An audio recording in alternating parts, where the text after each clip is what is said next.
Hello friends, আসসালামু আলাইকুম। কেমন আছো সবাই? আশা করি তোমরা সবাই ভালো আছো, আর আমিও অনেক ভালো আছি। চলে এসেছি তোমাদের জন্য নতুন আরেকটি ব্লগ ভিডিও নিয়ে। আজ তোমাদের সঙ্গে শেয়ার করতে চলেছি একটা নতুন রেসিপি। আমাদের সকলের বাড়িতেই প্রায় কম বেশি অনেকেই ধনেপাতা পছন্দ করে। তো তোমাদের ভাইয়াও আজ বাজার থেকে ধনেপাতা কিনে এনেছিল, তাই ভাবলাম আজকে ধনেপাতার চপ বানাবো।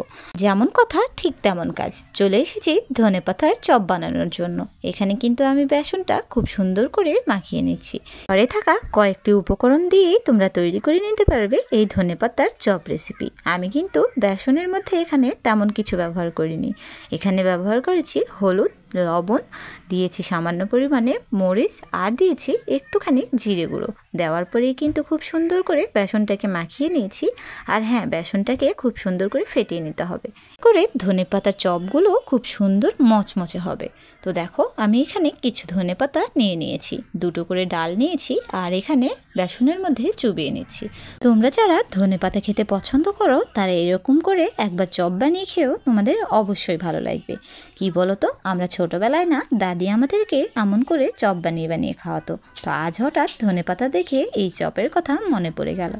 কেন বলো তো? কারণ প্রতিদিনই বিকালবেলা আমি নাস্তা তৈরি করি, তাই ভাবলাম আজকে একটু এই ধনেপাতার চপ বানানো যাক। প্রতিদিনই তো নানান রকম আইটেম তৈরি করি, তাই আজকে নতুন একটা আইটেম তৈরি করলাম, আর সেটা তোমাদের সঙ্গে শেয়ার করলাম। তোমরা অবশ্যই জানিও তোমাদের কেমন লাগলো।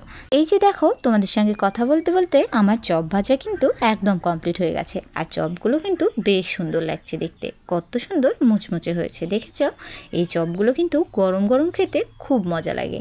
দেখো কত সুন্দর মচমচে হয়েছে।